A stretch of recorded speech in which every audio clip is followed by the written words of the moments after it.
મિત્રો, હું અંબાલાલ. આજે ભારે વરસાદની આગાહી છે. ગુજરાતવાસીઓ ખાસ કરીને ઘરની બહાર નીકળતા પહેલાં આજની હવામાનની સ્થિતિ જરૂર જાણી લેજો, કારણ કે બંગાળની ખાડી અને અરબી સમુદ્ર તરફથી સક્રિય બનેલી વરસાદી સિસ્ટમોના કારણે સમગ્ર ગુજરાતમાં ભારેથી અતિભારે વરસાદની સંભાવનાઓ વ્યક્ત કરવામાં આવી રહી છે. હાલ દક્ષિણ ગુજરાત, મધ્ય ગુજરાત, ઉત્તર ગુજરાત, સૌરાષ્ટ્ર અને કચ્છના અનેક વિસ્તારોમાં વરસાદી સિસ્ટમો સક્રિય બની છે અને આગામી કેટલાક દિવસો સુધી વરસાદનું જોર યથાવત રહેવાની શક્યતા છે. હવામાન વિભાગ દ્વારા અનેક જિલ્લાઓ માટે રેડ એલર્ટ, ઓરેન્જ એલર્ટ અને યેલો એલર્ટ જાહેર કરવામાં આવ્યા છે. આગામી કલાકોમાં દક્ષિણ ગુજરાતના ભરૂચ, નર્મદા, તાપી, સુરત, નવસારી, વલસાડ અને ડાંગ જિલ્લામાં ગાજવીજ સાથે ભારેથી અતિભારે વરસાદ પડી શકે છે. જાંબુસર, કરજણ, સિનોર, ડિભોઈ, દહેજ, દેડિયાપાડા, ઉમરપાડા, કોસંબા, બારડોલી, વ્યારા, આહવા અને સાપુતારા સહિતના વિસ્તારોમાં પણ ભારે વરસાદની શક્યતાઓ વ્યક્ત કરવામાં આવી છે. મધ્ય ગુજરાતમાં ધોળકા, નડિયાદ, ખંભાત, વડોદરા, બોડેલી, ગોધરા, દાહોદ, છોટાઉદેપુર, ખેડા, પંચમહાલ, મહીસાગર અને અમદાવાદ સહિતના વિસ્તારોમાં 8થી 10 ઇંચ સુધીનો ભારે વરસાદ નોંધાઈ શકે છે. સૌરાષ્ટ્રમાં ભાવનગર, બોટાદ, સુરેન્દ્રનગર, રાજકોટ, મોરબી, મહુવા, ઉના, વેરાવળ અને અલંગ સહિતના વિસ્તારોમાં પણ વરસાદનું જોર વધવાની સંભાવના છે.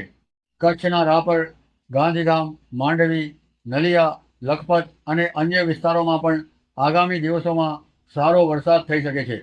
હાલ ગુજરાત ઉપર 3 અલગ અલગ પ્રકારની વરસાદી સિસ્ટમો સક્રિય હોવાનું હવામાન નિષ્ણાતો જણાવી રહ્યા છે. બંગાળની ખાડીમાં સક્રિય થયેલી લો પ્રેશર સિસ્ટમ ધીમે ધીમે મધ્ય ભારત તરફ આગળ વધી રહી છે, જ્યારે ઉત્તર ભારત તરફથી વેસ્ટર્ન ડિસ્ટર્બન્સર રાજસ્થાન થઈને ગુજરાત તરફ અસર દર્શાવી રહ્યું છે. બીજી તરફ અરબી સમુદ્ર તરફથી સાયક્લોનિક સર્ક્યુલેશન પણ ગુજરાત ઉપર સક્રિય બન્યું છે, જેના કારણે પ્રતિ કલાક અંદાજે 40થી 50 કિલોમીટરની ઝડપે પવન ફૂંકાવાની પણ શક્યતા વ્યક્ત કરવામાં આવી છે. હવામાન વિભાગના અનુમાન પ્રમાણે 27 જુલાઈ સુધી રાજ્યના અનેક વિસ્તારોમાં ભારે વરસાદ ચાલુ રહી શકે છે. 24 અને 25 જુલાઈ દરમિયાન ઉત્તર અને મધ્ય ગુજરાતમાં વરસાદનું જોર વધારે રહેવાની શક્યતા છે, જ્યારે 26 જુલાઈ દરમિયાન પણ ઉત્તર ગુજરાતના કેટલાક વિસ્તારોમાં ભારે વરસાદ પડી શકે છે. ત્યારબાદ 28 જુલાઈથી વરસાદની તીવ્રતામાં થોડો ઘટાડો જોવા મળી શકે છે.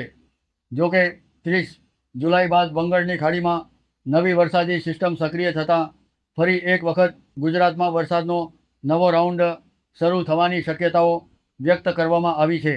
હવામાન નિષ્ણાત અંબાલાલ પટેલે પણ આગામી દિવસો માટે મહત્વની આગાહી કરી છે. તેમના જણાવ્યા મુજબ આગામી 2 દિવસ સુધી રાજ્યમાં ભારે વરસાદની સ્થિતિ યથાવત રહે છે. અમદાવાદ અને ગાંધીનગરમાં ભારે વરસાદની શક્યતા છે. અમદાવાદના SG highway, SP ring road, Naroda, Nikol સહિતના અનેક વિસ્તારોમાં ભારે વરસાદ નોંધાઈ શકે છે. આ ઉપરાંત મહેસાણા, પાટણ અને સાબરકાંઠા જિલ્લામાં ભારેથી અતિભારે વરસાદની શક્યતા વ્યક્ત કરવામાં આવી છે.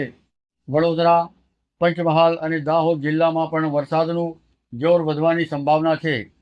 સુરત, નવસારી, ભરૂચ, તાપી અને નર્મદા જિલ્લામાં વરસાદની તીવ્રતા યથાવત રહેવાની શક્યતા વ્યક્ત કરવામાં આવી છે. સૌરાષ્ટ્રના સુરેન્દ્રનગર, રાજકોટ અને દક્ષિણ સૌરાષ્ટ્રના કેટલાક વિસ્તારોમાં પણ ભારેથી અતિભારે વરસાદ પડી શકે છે.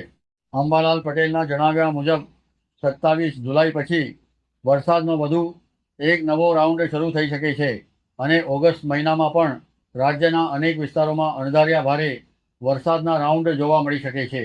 દક્ષિણ ગુજરાતમાં ભારે વરસાદના કારણે અનેક જિલ્લાઓમાં જનજીવન પ્રભાવિત થયું છે. સુરત, નવસારી, વલસાડ અને દમણમાં શાળા, કોલેજો અને અન્ય શૈક્ષણિક સંસ્થાઓમાં રજાઓ જાહેર કરવામાં આવી છે. વલસાડ અને નવસારી જિલ્લામાં કુલ 490 લોકોને સુરક્ષિત સ્થળે ખસેડવામાં આવ્યા છે.